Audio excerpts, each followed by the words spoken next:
Hey guys, welcome to part 2. I will link part 1 somewhere in this general area in case you guys haven't seen it. But this part I'm going to talk about costuming, how to get to work, your paychecks, how your paychecks work, how scheduling works, how to call off, different types of ways to call off, different things to do with your schedule, work, and everything like that. And then the third part, I'll talk about all the stuff that's rest, like everything I missed. Also, by the way, if you hear weird voices in the background, it's all my neighbors talking, so try to ignore that. Okay, so first thing on the list is costuming. How does costuming work? Basically, your very first day of on-the-job training, after you get the little pamphlet that tells you where to go, usually it's Harbor Point. I'm pretty sure that everybody meets at Harbor Point, Harbor Point is where we scan in to get backstage. Costuming. So basically, that is where you pick up your costumes for work. It's not a uniform, it's a costume. Make sure you know the lingo, because that's very important. So your trainers and everything will tell you how costuming works.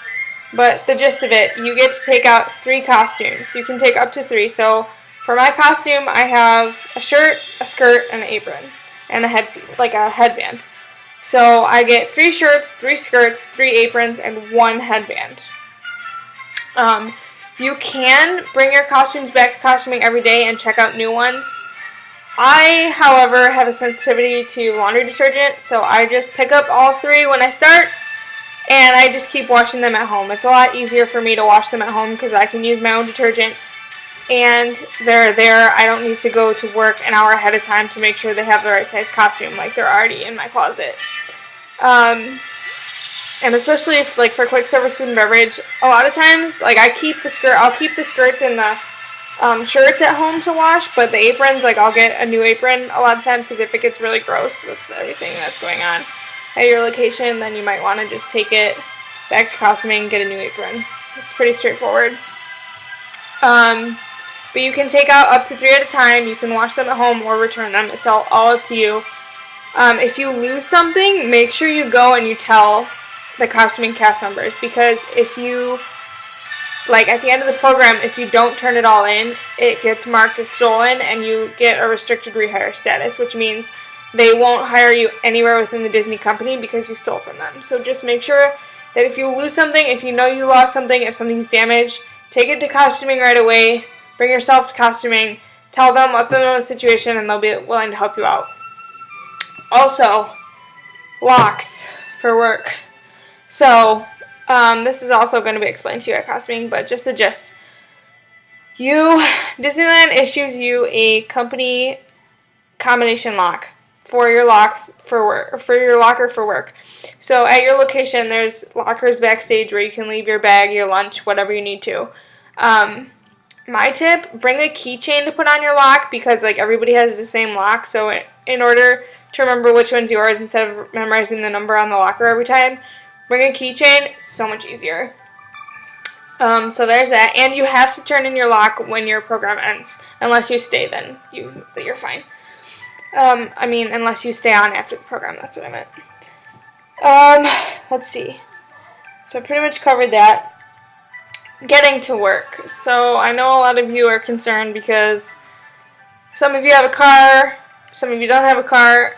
Do I recommend bringing a car even though I don't drive? If you have a car and you can bring it, yes, it's so much easier.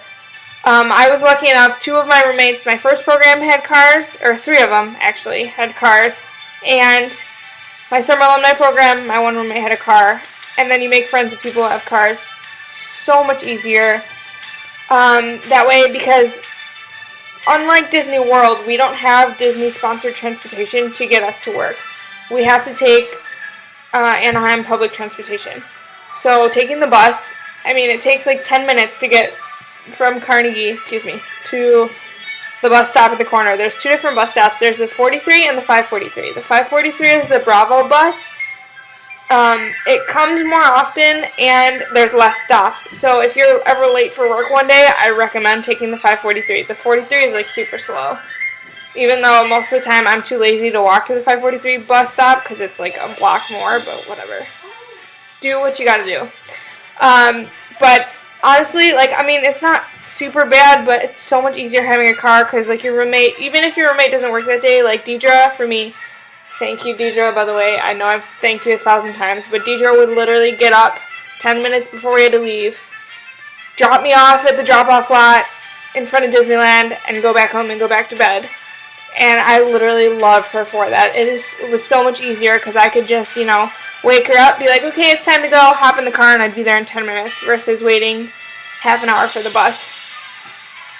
So, do I recommend bringing a car? If you have one and you can afford it, yes, it is so much easier. But if you don't have one, just make friends with people who do, or, I mean, the bus is always, I mean, you just deal with it. You can walk, you can ride your bike, whatever. Okay, that's getting to work, basically. Let's see, scheduling and calling in. So, scheduling, it can be confusing when you first start. Let me just tell you this. It takes a bit to get used to. Practice military time, Google a military time chart, and, like, practice. It's super easy once you get used to it. I still use military time, even though I'm back home. And people look at me like I have 3 heads, but once you get used to it, that's, like, all you know. So getting used to military time is important. Scheduling comes out with a paper schedule, and you also get your schedule on the hub. Paper schedules come out every, I believe, Saturday. But also, it depends on some of your roles and your locations, too. But there's a scheduling building at Harbor Point. You can go, and there's binders for all of your roles. Your trainers will show you where this is. You can submit ongoing schedule forms to change your days off, to change your availability times, to change,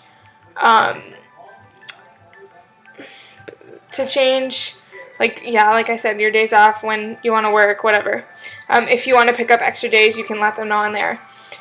A lot of times I will go up on a Saturday and write down the schedule that's in the book, and then cross-check it with the schedule that's on the hub to make sure everything's correct. If it's not correct, let your leads or your manager know. And if you let your lead know, your lead will let your manager know, so it might be easier just to go straight to your manager. But they will figure it out and let you know what time you need to be at work and where, depending on if you have different locations or not. Because I know that some people, like my roommate, my first program had 3 different work locations. So sometimes you'll be at a different location. For me, I'm lucky enough to be at 1. I could get cross-trained for more, but I like flows, so I just stay. So, yeah, the paper schedules come out on Saturday, and it's for the week ahead. So, and then on the hub, you'll have your 2 weeks on the hub. So you have the week that it's already on, so today's Monday, so it will be the rest of this week, and then next week's schedule. And then on Sunday, it would come out for the week after next week. So you always have, you always know what you're doing or whatever, and that way it's in there long enough so in case you need to shift trade or anything like that, you have time. Now, calling off. So you could call in sick, which obviously is self-explanatory. You could call in personal. You can call in transportational. Basically, transportational is obviously what it sounds like. If you're having trouble getting a ride to work, whatever, or you can't get there on time or you're late or whatever, you can call in transportational. You call in sick, you cannot go to the parks. If you call in sick and you use your ID to get yourself into the park, you will automatically be terminated. Like, automatically, right on the spot. Calling in sick is for being sick, not for playing in the parks. Just letting you all know that right now. If you call in personal, you can go to the parks, but I don't recommend it. All of them are 3 points, so if you call in personal, you get 3 points. If you call in sick, it's 3 points for the first day, and you can call in up to 4 days after that with no points. So if you are, like, super sick, dying, your doctor doesn't want you to go to work, you can call in up to 5 days, and it's only 3 points. It's only the 3 points for the first day. But be careful and watch with your points, because we get 36 points for the calendar year. But obviously, like, it doesn't look very nice on your record, so just keep that in mind. I try to only really call in if I absolutely need to call in, because, I mean, obviously, like, I like the money, and I actually, for one, like going to work and talking to the guests and everything, so, if you guys have any more questions about calling in, whatever, let me know. Also, scheduling time off. Please remember that if you want to schedule time off, you have to schedule on the hub at least 3 weeks in advance. And you also are not guaranteed this time off. So you can request it like a month in advance, and they may, if they need you and it's peak season, they may still schedule you. So just be aware of that. I know for me, I've never had any problems whenever I call off and I need, or not call off, whenever I request off, I usually always get it. The only time I ran into was when I flew home for Christmas to surprise my family last year. And I talked to my managers about it, and we worked it all out, and it ended up perfectly. So even if you're having a scheduling conflict, please don't be afraid to talk to your leads and talk to your managers. Like, they're there to help you. Like, that's their job, is to take care of their team members and their cast members and help you. Also, you can trade shifts with cast members. So say I had a shift from like 4 to 12:30, but I needed that night off, and somebody else had a shift from like 7:30 to 4 or something. You can shift trade with them. You just go in on the hub, you put in their hub ID, you put in your hub ID, you click the times that you need to be changed, and then you submit it. And I know for us it goes to Central, and then Central gets back to you and lets you know if it's approved or not. So that's another option. And if you can't call, if you really absolutely need that day off and your shift trade doesn't go through, you can always call off. That's, the last option. Don't ever show up to work or don't ever not show up to work and not call anybody. Don't ever be a no call, no show. Like, don't do that, because it looks super bad on your record and you could get in a lot of trouble. So if you know you're sick or you need off or whatever, please make sure you call your stage scheduler, call somebody at your location to let your managers know. Just call somebody, preferably your stage scheduler, which is your scheduling team that schedules you for the day of the week, whatever. Paychecks. So, moving on. Sorry about that.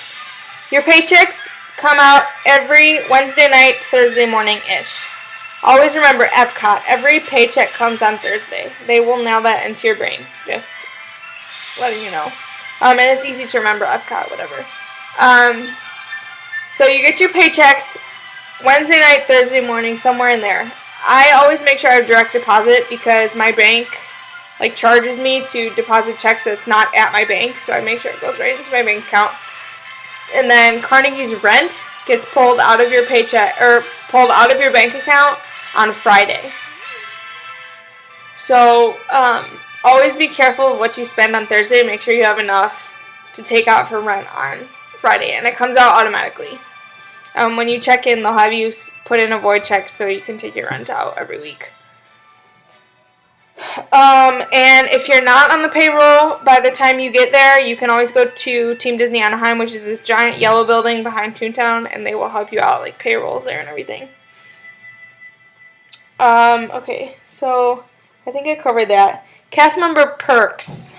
So I know a lot of you guys have been asking different stuff, different questions. It's a lot different at Disneyland than Disney World. I literally cannot stress to you enough how completely, totally, separate planets Disneyland and Disney World are with the college program. For Disneyland cast members, we get to sign in 3 people up to 16 days per calendar year. So say I have my mom, my dad, my brother. If they come for vacation, I can sign them in 16 days. So, I mean, obviously, we get a lot, but just make sure that you keep track of how many sign-ins you used. And you can check that on the hub also, I believe. Also, Disneyland cast members get 20% off all food and merchandise except for anything on wheels. So, any of the outdoor carts, and the Cozy Cone doesn't count either, and I know that because I work in Cars Land. So all of the quick service restaurants and all of the full service restaurants, we get 20% off. Merchandise is also 20% off. Then if you go to the Team Center, you can get this big giant cast ID book, which is this huge book of all these discounts, like around Anaheim, everywhere. There's like discounts for Universal Studios, SeaWorld, different, like the Halloween parties at Disneyland. Like there's discounts for like your phone bill, different restaurants, different hotels, even apartments. We've been, looking at all that stuff. There's a ton of them, so I recommend definitely picking up one of those books. And literally everywhere I go now, I flash my ID and I ask them if they give cast member discount. Because there are places like you wouldn't think took it, and they take it anyway. So you never know. Just ask. Also, we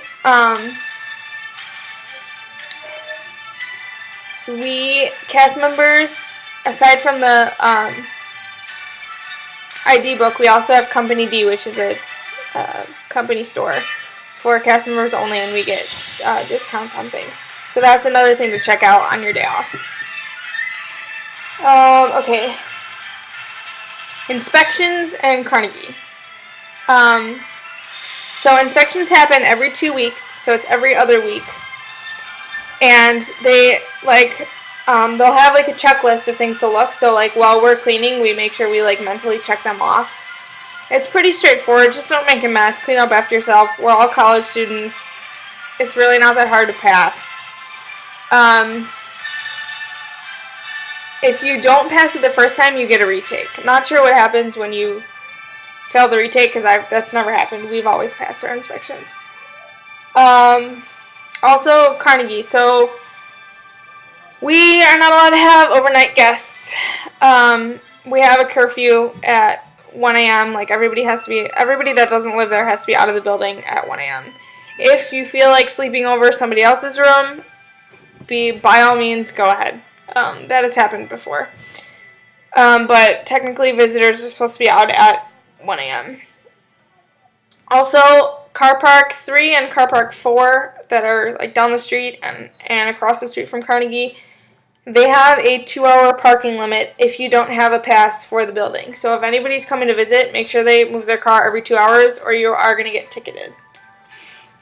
I don't think there's really anything else. Oh, they will give you a phone number if you get locked out of the building, if you lose your proxy card, if you lose your mailbox card, if you can't get into your room, whatever, they will give you a number. Most of the time, if you cannot get into your room, your actual room, you can go to the program's office. You give them your company ID as collateral. They will give you a spare key. You go open your door, unlock it, do whatever you got to do, and then you bring the key right back to the program's office, pick up your ID, and you're good to go. I think that's about it for the building, and I think that's about it for this portion. So part 3, I'm going to be talking about different events for the Disneyland College Program and some of my favorite memories. So I hope you guys, if you have any more questions, let me know. I hope you guys got, some pretty substantial information out of this. Please don't be afraid to ask me anything. There's other alumni on that page. My roommates are pretty awesome. They're on there too. Don't hesitate to ask. We're all here to help you. Because I know that when I started my first program, I was lost. I was YouTubing everything, asking everybody the simplest questions.